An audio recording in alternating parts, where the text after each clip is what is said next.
Painted application ધોરણ 6 થી 12ના વિદ્યાર્થીઓ માટે અપડેટ થઈ ચૂકી છે. આ એપ્લિકેશનમાં શું છે? બધા જ વિષયના વિડીયોઝ છે. ગુજરાતની બેસ્ટ ફેકલ્ટી દ્વારા લાઈવ લેક્ચર્સ છે.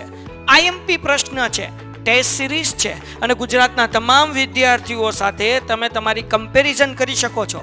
ગેમિફિકેશન છે અને બીજું ઘણું બધું. તો તમે એપ્લિકેશન ડાઉનલોડ ન કરી હોય તો ડિસ્ક્રિપ્શનમાં લિંક આપી છે. હમણાં જ પ્લે સ્ટોર ઉપર જાઓ અને એપ્લિકેશન ડાઉનલોડ કરો.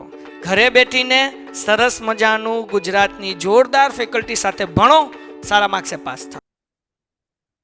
ચલો આપણે લાસ્ટમાં કે સમષ્ટિ અને નિર્દેશની વ્યવસ્થા જોતા હતા. સમષ્ટિ એટલે કે કોઈ પણ વસ્તુનું જે કુલ પ્રમાણ છે સમષ્ટિ બતાવે છે અને એમાંથી પસંદ કરેલો કોઈ એક ભાગ છે એ નિદર્શની વાત કરે છે. અહીંયા આપણે હવે જોવાની છે નિદર્શની અલગ અલગ પદ્ધતિઓ. એમાં આપણે પેલી આપણે જોઈ હતી સરળ યદચ્છ નિદર્શનની પદ્ધતિ, જેમાં પુરવણી સહિત અને પુરવણી રહિતની આપણે ચર્ચા કરી હતી. પુરવણી સહિત એટલે શું થશે કે કોઈ એક એકમને પસંદ કરવામાં આવે પછી એને એકમને પાછું એમાં મૂકી દેવામાં આવે એટલે એની એકમ ફરીથી પસંદ થયાની સંભાવના રહેલી છે અને પુરવણી સહિત કહેવાય.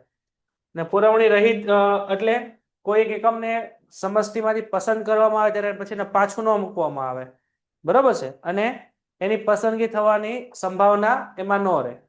એટલે કોઈ વસ્તુ તમે સિલેક્ટ કરી પછી એની વસ્તુ એમાં રિપીટ નથી થાય, રિપીટ થશે નહીં ટૂંકમાં, એટલે એની વસ્તુ ટૂંકમાં પાછી મૂકવામાં આવતી નથી. એમાં એ પુરવણી રહિત છે, નોન રિપીટેશન અને વિથ રિપીટેશન. તો આપણે એમાં ભોગવ્યા હતા હવે લોટરીની રીત, મેથડ ઓફ લોટરી. લોટરી એટલે આપણે જોયેલું હોય કે ભાઈ આવું સાંભળેલું પણ હોય કે ભાઈ ઘણા બધા લોકો હોય, બરાબર છે, એ પાર્ટિસિપેટ કરતા હોય. ફોર એક્ઝામ્પલ મેં એક લોટરી રાખી છે, બરોબર છે, કે જેની અંદર 1 કરોડ રૂપિયાનું ઇનામ છે. 1 કરોડ રૂપિયાનું ઇનામ છે. હવે તમે બધાએ એ લોટરીની ટિકિટ ખરીદી, ફોર એક્ઝામ્પલ 100 રૂપિયામાં, તો તમને બધાનું એક એક નંબર આપીશ. ફોર એક્ઝામ્પલ આણે 100 રૂપિયાની ટિકિટ ખરીદી તો એનો નંબર છે 50, આણે ખરીદેલો નંબર છે 70. એવી રીતના તમે 500 લોકોએ એપ્લાય કર્યું છે. કેટલા? 500 લોકો. હવે 500 લોકોમાંથી કોઈ એક વ્યક્તિને લોટરી લાગશે એટલે મિનિંગ શું થયો? તમારા 500 લોકોના તમારા નંબર હશે, તમારું નામ અને તમારો નંબર, એ આપણે શું કરશું? એક બોક્સ લેશું, બરાબર? બોક્સની અંદર તમારા બધાના નંબર છે એમાં નાખી દેશું. 500 ચિઠ્ઠીઓ ટૂંકમાં બનાવીને એ બોક્સની અંદર નાખી દેશું. પછી રેન્ડમલી એટલે કે યદચ્છ રીતે આપણે આ યાદચ્છિક રીતે એટલે કે રેન્ડમલી આપણે શું કરશું? કોઈ એક ચિઠ્ઠી આપણે એમાંથી લેશું, બરાબર છે. તો એ જે એક ચિઠ્ઠી છે, ફોર એક્ઝામ્પલ એમાં નંબર આવ્યો 140 નંબર, તો જે વ્યક્તિનો 140 નંબર હશે એને ઈ લોટરીનું ઇનામ મળશે. આવું તમે જોયેલું હોય, બરાબર ને? આને લોટરીની મેથડ કહેવાય. તો સમષ્ટિમાંથી યદચ્છ નિદર્શ લેવાની આ એક ખૂબ સરળ અને પ્રચલિત પદ્ધતિ છે. આ સમષ્ટિમાં આ રીતમાં સમષ્ટિના એકમોને 1 2 3 4 એમ ક્રમ આપવામાં આવે છે. એટલે જેટલા લોકો પાર્ટિસિપેટ કર્યું છે એ લોકોને આવી રીતના આપણે નંબર આપી દઈશું અને દરેક ક્રમની એક નાની અને સરખી ચિઠ્ઠી બનાવવામાં આવે છે. એટલે એક એક આપણે ચિઠ્ઠીઓ બનાવશું અને ચિઠ્ઠી એટલે કે રંગ, કદ અને આકારમાં કેવી હોવી જોઈએ? એક સરખી હોવી જોઈએ. એટલે કે બધા ચિઠ્ઠીઓનું પ્રમાણ એક સરખું હોવું જોઈએ. નકર તો શું થાય? નાની મોટી ચિઠ્ઠી હોય તો એમાં છેતરાવાની સંભાવના રહે. આમાં કોઈ પણ પ્રકારનો પક્ષપાત કે પૂર્વાગ્રહ રાખવાનો નથી. બધી વસ્તુને કેવી રાખવાની છે? બધી વસ્તુને આપણે એક સમાન તક આપવાની છે. તો કોઈ એક વાસણ કે ડબ્બામાં આપણે પછી એને મૂકી દેશું અને ત્યારબાદ જેટલા એકમો નિર્દેશ લેવાનો હોય તેમની વાળેલી ચિઠ્ઠીઓ અને વાસણ કે ડબ્બામાંથી યદચ્છ રીતે ઉપાડવામાં આવે. આપણી પાસે જે ચિઠ્ઠીઓ છે એ ડબ્બામાંથી આપણે યદચ્છ રીતે આપણે ઉપાડશું અને ઉપાડેલી ચિઠ્ઠીમાં જે ક્રમ આવે તે ક્રમને સમષ્ટિમાંથી પસંદ કરવાથી નિદર્શ એને યાદચ્છિક સરળ નિદર્શન પદ્ધતિ કહેવાય છે. અને આધુનિક સમયમાં આપણે મશીનરીથી પણ ડ્રો થાય છે, બરાબર? આવો તમે ડ્રો જોયેલો હોય, જે ઓનલાઈન ડ્રો થતો હોય, બરાબર છે, તો એ મશીનરી રીતે પણ થતો હોય. તો અહીંયા આપણે લોટરીની મેથડ પૂરી થાય છે, એટલું જોઈ લો, ન સમજાઈને પૂછો. આ એક પ્રકારની લોટરીની મેથડ જ છે. જે રીતે લોટરીને ખૂબ સમય લાગે છે અને કંટાળાજનક લાગે છે. જો લોટરીની અંદર ફોર એક્ઝામ્પલ આપણે અહીંયા ફોર એક્ઝામ્પલ લોટરીની મેથડ હોય તો ફોર એક્ઝામ્પલ અહીંયા 200 લોકો હોય તો 200 ચિઠ્ઠીમાંથી આપણે એક પસંદ કરવાની હોય. પરંતુ જો આની અંદર 50,000 લોકોએ પાર્ટિસિપેટ કર્યું હોય તો 50,000 લોકોની લોટરી કરાવવી બહુ અઘરું પડી જાય. એટલે આપણે શું કરવું પડે? યાદચ્છિક કોષ્ટકની રીત આપણે મેળવવી પડે. તો યાદચ્છિક સંખ્યાઓના કોષ્ટક વૈજ્ઞાનિક ઢબે બનાવવાના હોય અને જે નીચે 3 મુજબના છે. જ્યારે યાદચ્છિક નિર્દેશ લેવાનો હોય ત્યારે યાદચ્છિક સંખ્યાઓના કોષ્ટકની પુસ્તકની કોઈ એક પાનું યાદચ્છિક રીતે ખોલવામાં આવે. તેમાંથી કોઈ પણ હાર અથવા સ્તંભ યાદચ્છિક રીતે પસંદ કરવામાં આવે અને પસંદ કરેલ હાર અથવા સ્તંભમાંથી શરૂ થાય તે યાદચ્છિક સંખ્યાઓ મળે તે ક્રમને કોષ્ટકોમાં કદ અનુસાર પસંદ કરીને ગોઠવવામાં આવે. જો ફોર એક્ઝામ્પલ અને સિમ્પલ ભાષામાં સમજીએ તો આ એક પુસ્તક છે એમ સમજો, બરાબર છે. હવે આ પુસ્તકમાંથી આપણે આ જે લોટરીનું જે વાત છે, ફોર એક્ઝામ્પલ પુસ્તકમાંથી આપણે કોઈ એક પાનું ખોલ્યું. ફોર એક્ઝામ્પલ આપણે પાનું ખોલ્યું 77 નંબર, તો એ 77 નંબર પસંદ થાય એની સંભાવના છે, બરાબર છે. ફોર એક્ઝામ્પલ આની અંદરથી આપણે એક પાનું ખોલ્યું, ફોર એક્ઝામ્પલ 51 નંબર, તો 51 નંબર એ સિલેક્ટ થયું એની સંભાવના છે. કઈ રીતે? તો કે કોષ્ટકની મેથડની રીતે. કોઈ એક પુસ્તકનું એક પાનું આપણે યદચ્છ રીતે ખોલવામાં આવે છે અને તે આધારે કોઈ પણ હાર અથવા સ્તંભમાં એને મૂકવામાં આવે છે. જો નીચે તમને આપણે કોષ્ટક આપેલું છે તિપેટનું, એટલે આમાંથી આપણે આ કોષ્ટક તમને આમાં આપેલું છે. ફોર એક્ઝામ્પલ શું કીધું છે કે એક્ઝામ્પલ તરીકે આ એક કોષ્ટક છે, બરાબર. યદચ્છ નિર્દેશ મેળવવા માટે તિપેટનું કોષ્ટક છે, જે ઉદાહરણ દ્વારા આપણે સમજીએ કે આમાં આ બધા આંકડા કઈ રીતે આવ્યા છે. આ બધા પેજ નંબર છે અલગ અલગ. આ બધા આપણી પાસે અલગ અલગ શું છે ભાઈ? પેજ નંબર છે. જો તમને એક એક્ઝામ્પલ આપેલું છે, એક શાળામાં 10મા ધોરણના વિદ્યાર્થીનો બુદ્ધિમત્તાનો આંક ચકાસવા માટે, બુદ્ધિમત્તા એને કહેવાય આઈક્યુ, બરાબર. આઈક્યુ તપાસવા માટે આપણે ધોરણ 10 ના 70 વિદ્યાર્થીઓની સમષ્ટિમાંથી 10 વિદ્યાર્થીઓની આપણે પુરવણી રહિત પ્રકારે મેળવવાના છે. પુરવણી રહિત એટલે એ લોકો અહીંયા રિપીટ થશે નહીં, બરાબર. આ લોકો અહીંયા કોઈ રિપીટ થશે નહીં. એટલે આપણે આ 70 માંથી કેટલા લેવાના છે? 10 લોકોને લેવાના છે. આપણી પાસે આ 70 માંથી આપણે કેટલા લોકોને લેવાના છે ભાઈ? 10 લોકોને લેવાના છે. અને આ બી કેવા હતો કે પુરવણી રહિત, બરાબર. તો આપણો અહીંયા n ટોટલ કેટલો છે? આપણો 70. એટલે 70 લોકોમાંથી આપણે 10 ની પસંદગી કરવાની છે. તો બધા વિદ્યાર્થીઓને આપણે 1 થી 70 નંબર આપી દઈએ, બરાબર છે. ફોર એક્ઝામ્પલ આપણી પાસે 70 વિદ્યાર્થીઓ છે, કોઈ ક્લાસમાં 70 વિદ્યાર્થીઓ છે, તો બધાનો રોલ નંબર 1 થી 70 સુધીનો છે. હવે એટલે n બરાબર આપણું 70 થશે અને જે 2 અંકની સંખ્યા છે, એટલે આમાં તમે જુઓ આ આપણો 1 અંક અને આ આપણો 2 અંક. તેથી આપણે યદચ્છ સંખ્યાઓના પ્રથમ 2 અંકોને જ આપણે ધ્યાનમાં લઈશું. એટલે કે યદચ્છિક સંખ્યાઓના કોષ્ટકની પુસ્તકમાંથી કોઈ પણ પાનું યદચ્છ રીતે લઈએ, તેમાંથી કોઈ પણ હાર કે સ્તંભ લઈ નિર્દેશ મેળવીએ, પરંતુ અહીં આપણે અગાઉ આપેલ યદચ્છ કોષ્ટકના નમૂનાનો ઉપયોગ કરશું. અહીંયા આપણે 2 અંકની સંખ્યાઓને ધ્યાનમાં લઈ અને આપણે નિર્દેશ લેવાનો છે. તો જો અહીંયા તમને આપેલું છે, ધારો કે આપણી પાસે આ રીતનું કોષ્ટક બને. પેન્ટેડ એપ્લિકેશન ધોરણ 6 થી 12ના વિદ્યાર્થીઓ માટે અપડેટ થઈ ચૂકી છે. આ એપ્લિકેશનમાં શું છે? બધા જ વિષયના વિડીયોઝ છે, ગુજરાતની બેસ્ટ ફેકલ્ટી દ્વારા લાઈવ લેક્ચર્સ છે, આઈએમપી પ્રશ્ન છે, ટેસ્ટ સિરીઝ છે અને ગુજરાતના તમામ વિદ્યાર્થીઓ સાથે તમે તમારી કમ્પેરિઝન કરી શકો છો. ગેમિફિકેશન છે અને બીજું ઘણું બધું. તો તમે એપ્લિકેશન ડાઉનલોડ ન કરી હોય તો ડિસ્ક્રિપ્શનમાં લિંક આપી છે, હમણાં જ પ્લે સ્ટોર ઉપર જાઓ અને એપ્લિકેશન ડાઉનલોડ કરો. ઘરે બેઠીને સરસ મજાનું ગુજરાતની જોરદાર ફેકલ્ટી સાથે ભણો, સારા માર્ક્સે પાસ થાઓ. કે નમૂના કોષ્ટકને ત્રીજી હારથી શરૂ કરીને ક્રમમાં વારાફરતી હાર ઉપર યદચ્છ રીતે નિર્દેશ લેવામાં આવે તો 2 અંકને જ આપણે ધ્યાનમાં લેશું. તો 2 અંકને પ્રથમ 2 અંકને ધ્યાનમાં લેતા બધી 2 અંકની સંખ્યાઓ છે, બરાબર છે. અને આપણે આમાં લેવાના છે કેટલા? 70 સુધીના જ લેવાના છે ને. 1 થી આપણી પાસે 70 નંબર છે. કેટલા છે? 1 થી 70 નંબર. તેથી આપણે શું કરવાનું છે કે યદચ્છનું કદ 70 કે તેથી મોટી સંખ્યા હોય એને આપણે કાઢી નાખવાની છે, એટલે અવગણવાની છે. એટલે આની અંદર તમે જુઓ 70 થી મોટી કેટલી છે એ બધી આપણી પાસે 1 થી 70 ની અંદરની સંખ્યાઓ છે.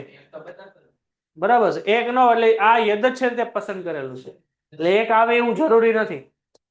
તો અહીંયા જો તમને આપેલું છે કે 70 થી ઉપરની સંખ્યાને આપણે કાઢી નાખવાની છે પુરવણી રહિત પ્રકારે આપણે, એટલે એકની એક રકમથી બીજી વાર રિપીટ નહીં થાય. તો અહીં આપણે સંખ્યા પુરવણી પુનરાવર્તન થતી હોય તેને પણ આપણે અવગણીશું. પુનરાવર્તન થતી હોય એને કાઢી નાખવાની છે. એટલે હવે આની અંદર કોઈ પણ એવી સંખ્યા તમને દેખાય છે જે એકની એક સંખ્યા 2 વાર આવતી હોય એવી? ક્યાં ક્યાં છે? એકની એક સંખ્યા રિપીટ થતી હોય એવી ક્યાં છે? 11. અહીંયા 11, અહીંયા 11 કાઢી નાખો. પછી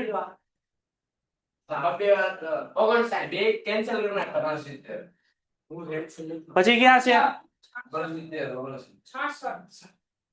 69. હાલો પછી આની અંદર આપણી પાસે 70 થી મોટી જે સંખ્યા છે એને આપણે શું કરી દીધી? રદ કરી દીધી. અને બીજી પુરવણી રહિત સંખ્યા લેવાની છે આપણે, એટલે જે સંખ્યાનું અહીંયા પુનરાવર્તન થતું હતું એને પણ આપણે શું કરી દીધી? રદ કરી દીધી.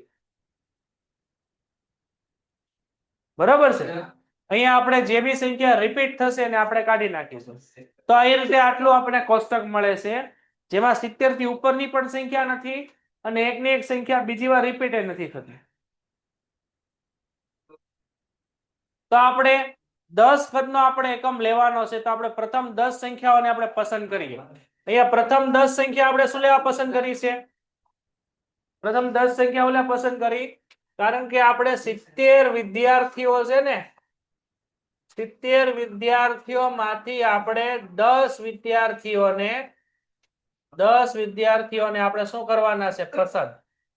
તો સ્ટાર્ટિંગની 10 સંખ્યાઓ આ છે. સ્ટાર્ટિંગની 10 સંખ્યાઓ આપણને આ જોવા મળે છે. તો આ લોકો ટૂંકમાં અહીંયા પસંદ થશે. આમ ઉપરોક્ત ક્રમમાં 10 વિદ્યાર્થીઓને યથાર્થ રીતે બુદ્ધિમત્તાનો આંક ચકાસવા માટે મળે છે. બરાબર છે? સમજાણું એટલું? અહીંયા ધ્યાન આપો. જુઓ અહીંયા આપણે 70 વિદ્યાર્થીઓમાંથી આપણે 10 વિદ્યાર્થીઓને પસંદ કરવાના છે. એ રીતે પુરવણી રહી. તો હવે આપણે આ રીતની આપણને અલગ અલગ સંભાવનાઓ મળે છે, અલગ અલગ આપણને નંબરો મળે છે. હવે આમાંથી આપણે સ્ટાર્ટિંગમાં શું કરવાનું છે? 70 થી મોટી સંખ્યા હોય ને એને કાઢી નાખવાના છે, અને બીજું જે પણ સંખ્યા પુનરાવર્તિત થતી હોય એને પણ આપણે કાઢી નાખવાની છે. બરાબર છે? એટલે બધી સંખ્યાઓને તમે આમાંથી કાઢી નાખો એટલે આમાંથી સ્ટાર્ટિંગના 10 પોઈન્ટ હોય ને આપણે સિલેક્ટ કરવાના છે. તો સ્ટાર્ટિંગની 10 સંખ્યાઓ કઈ છે? જો આ 1 2 3 4 5 6 7 8 9 અને 10. તો 10 લોકો આપણે સિલેક્ટ થશે. આને કહેવાય કોષ્ટકની મેથડ. ચલો હવે એટલું જોઈ લ્યો, પછી આપણે નેક્સ્ટ એક્ઝામ્પલ જોઈએ. અહીંયા 5000 ફાઇલમાંથી આપણે 7 ફાઇલને આપણે પુરવણી રહિત પ્રકારે પસંદ કરવાની છે. તો આપણે ટૂંકમાં 5000 ફાઇલોમાંથી આપણે 7 ફાઇલોને પસંદ કરવાની છે. એ તે કેવી? પુરવણી રહિત. બરાબર છે? તો અહીંયા આપણે ફોર એક્ઝામ્પલ આ રીતના આપણે આંકડાઓ મેળવીએ તો સૌથી પહેલા આપણે શું કરવાનું છે કે અહીંયા આપણી પાસે આ 5000 છે, એટલે આપણી પાસે અહીંયા 4 આંકડાઓનો 4 અંક જોવા મળે છે આપણને. અહીંયા 1 2 3 અને 4. બરોબર? 4 અંકનો આપણે અહીંયા આંકડો લેવાનો છે. એ સમષ્ટિનું કદ 5000 હોવાથી 5000 થી મોટી જેટલી પણ આંકડા હોય એને આપણે કાઢી નાખશું. પહેલા જે પણ સંખ્યા 5000 થી મોટી હોય એને આપણે કાઢી નાખશું, અને જે બી પુરવણી રહિત હોય એટલે જે બી અહીંયા પુનરાવર્તિત થતું હોય એને પણ આપણે શું કરશું? એને પણ આપણે અહીંયા કાઢી નાખશું. અહીંયા તમે 5000 જોવો તો 5000 4 અંક માટે આપણે આવે છે. 4 અંક વાળી યથાર્થ સંખ્યાઓ જોવી જોઈએ, પરંતુ અહીંયા આપણે કોષ્ટકમાં સ્તંભમાં 3 અંકોની સંખ્યાઓ છે, તેથી ઉપરના કોષ્ટકમાં દર્શાવ્યા મુજબ 3 અંકોની સાથે બીજા સ્તંભની સંખ્યાઓનો પ્રથમ અંક જોડી દઈને આપણે 4 સંખ્યા બનાવશું. એટલે અહીંયા આપણે જોવો તમે આ રીતની આપણે 4 સંખ્યા બનાવવાની છે. 0 5 3 અને 2. 6 6 7 અને 4, 9 9 9 અને 3, પછી 4 2 8 અને 9. એટલે આ બીજી જે આપણી હાર તમને જોવા મળે છે ને એનો પેલો આપણો જે અંક છે ને એને આની હારે જોડી દેવાનો. એટલે એકચ્યુઅલમાં એ સંખ્યા આવી રીતની બને કે 0 5 3 4 બને. સોરી 2 બને. 2 બને. આ બને 6 6 7 4. આ 9 9 2 3. આ 4 2 8 9. એવી રીતને આ 2 7 8 1. તો એ રીતે આપણે 4 4 સંખ્યાઓ બને. એ રીતે અહીંયા પણ 4 4 બને. એ રીતે અહીંયા પણ આપણે 4 4 બને.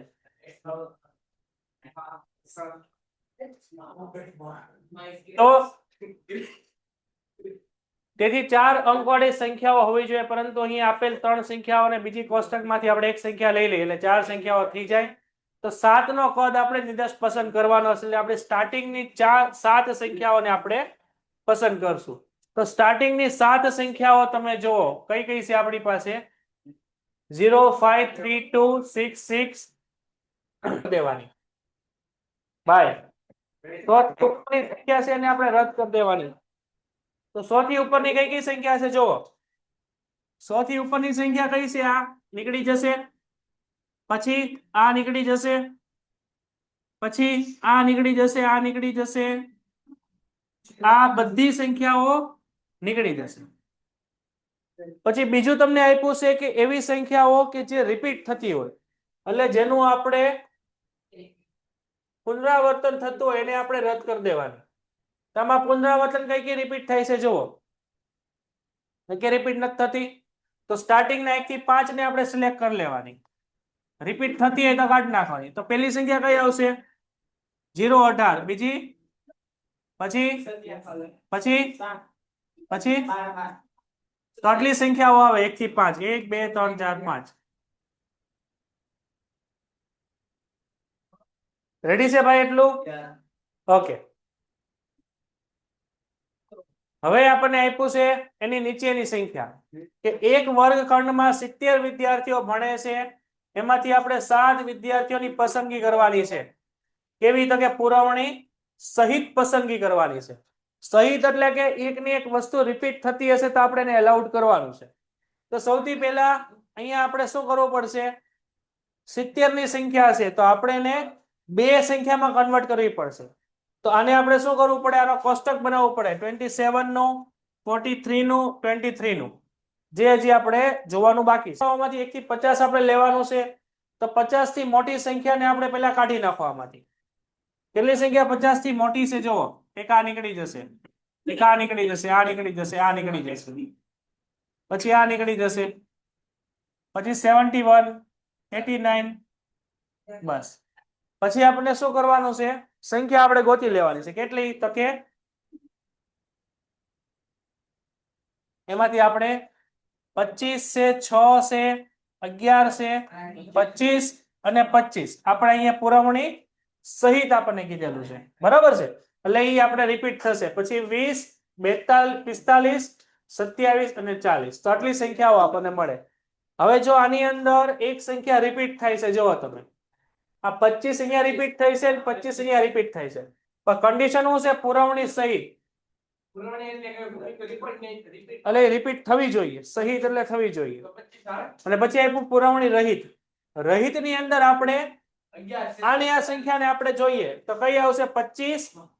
આ 25 આવે, આમાં 6 આવે, પછી આમાં 11 આવે, પછી આ 25 છે એ અહીંયા આવે ક્યારે? પુરવણી સહિત હોય તો. પુરવણી સહિત એટલે રિપીટ થવી જોઈએ સંખ્યા. રિપીટ થતી હોય તો બી એલાઉડ છે. રહિત ની અંદર રિપીટ ન થવી જોઈએ. પરંતુ અહીંયા પુરવણી સહિત આપ્યું છે, પુરવણી રહિત આપણે લેવાનું છે જેની અંદર કઈ કઈ સંખ્યા આવશે જો 25 આવશે, 6 આવશે, 11 આવશે, પછી 20 આવશે. અહીંયા 25 નહીં આવે, બીજી વાર રિપીટ થઈ નહીં આવે, 45 આવશે. રિપીટ થાય છે નહીં, રહિતમાં નહીં લેવાનું, સહિતમાં લેવાનું. અરે બે મુદ્દા છે અહીંયા. આ મુદ્દો પુરવણી સહિત ની બતાવે છે, આ મુદ્દો પુરવણી રહિત નો બતાવે છે. પુરવણી સહિત હોય ને તો ક્યાં લીધા આપણે 25 એને ક્યાં છે આમાં 25 આ 25 નથી લીધા ને અહીંયા જો બે 25 છે આ 25 ને આ 25 આપણે આને રદ કર્યું એક આવવું જોઈએ એક ને એક વસ્તુ બે વાર નો આવી જોઈએ તો અહીંયા આપણો કોષ્ટક વાળી મેથડ પૂરી થઈ છે જોઈ લો એટલું નેક્સ્ટ પછી યદચ્છ નિર્દેશ પદ્ધતિનું યોગ્ય પ્રતિનિધિત્વ માટે અહીંયા શક્યતા છે જેમ જેમ નિર્દેશનું કદ વધુ હોય એ પ્રમાણે પણ અહીંયા સમસ્યાનું આપણે પ્રતિનિધિત્વ કરી શકીએ છીએ આ પદ્ધતિ ઓછી ખર્ચાળ છે અને ઓછા સમયમાં આપણને લાભ આપતી જોવા મળે છે ગેરફાયદાની વાત કરીએ તો પહેલો ગેરફાયદો એ છે કે જો સમસ્યાના બધા જ એકમો જરૂરી છે જો સમસ્યાના બધા એકમો પ્રાપ્ય ન હોય તો આ પદ્ધતિનો યોગ્ય ઉપયોગ થઈ શકતો નથી જ્યારે સમસ્યાનું કદ મોટું હોય તો ત્યારે આપણે ચિઠ્ઠી વાળી પદ્ધતિનો ઉપયોગ થઈ શકતો નથી બરાબર કારણ કે એ કેવી છે તો કે કંટાળાજનક થઈ જાય ફોર એક્ઝામ્પલ આપણી પાસે 5 લાખ લોકો છે તો 5 લાખ લોકોનો આપણે અહીંયા ડ્રો કરવો હોય તો ડ્રો કરાય નહીં કારણ કે એ પછી કંટાળાજનક થઈ જાય અને જો નિર્દેશનું કદ નાનું હોય તો સમસ્તી વિષમાંગ હોય એટલે કે જે ભૂલ ભરેલી હોય તો નિર્દેશ સમસ્યાનું યોગ્ય પ્રતિનિધિત્વ કરી શકતું નથી તો અહીંયા આપણી આ જે પદ્ધતિ છે કોષ્ટક વાળી પદ્ધતિ બરાબર એ આખી પદ્ધતિ પૂરી થાય છે આખું જોઈ લો ભાઈ ન સમજાય પેઇન્ટેડ એપ્લિકેશન ધોરણ 6 થી 12 ના વિદ્યાર્થીઓ માટે અપડેટ થઈ ચૂકી છે આ એપ્લિકેશનમાં શું છે બધા જ વિષયના વિડીયોઝ છે ગુજરાતની બેસ્ટ ફેકલ્ટી દ્વારા લાઈવ લેક્ચર્સ છે આઈએમપી પ્રશ્ન છે ટેસ્ટ સિરીઝ છે અને ગુજરાતના તમામ વિદ્યાર્થીઓ સાથે તમે તમારી કમ્પેરિઝન કરી શકો છો ગેમિફિકેશન છે અને બીજું ઘણું બધું તો તમે એપ્લિકેશન ડાઉનલોડ ન કરી હોય તો ડિસ્ક્રિપ્શનમાં લિંક આપી છે હમણાં જ પ્લે સ્ટોર ઉપર જાઓ અને એપ્લિકેશન ડાઉનલોડ કરો ઘરે બેઠીને સરસ મજાનું ગુજરાતની જોરદાર ફેકલ્ટી સાથે ભણો સારા માર્ક્સે પાસ થાઓ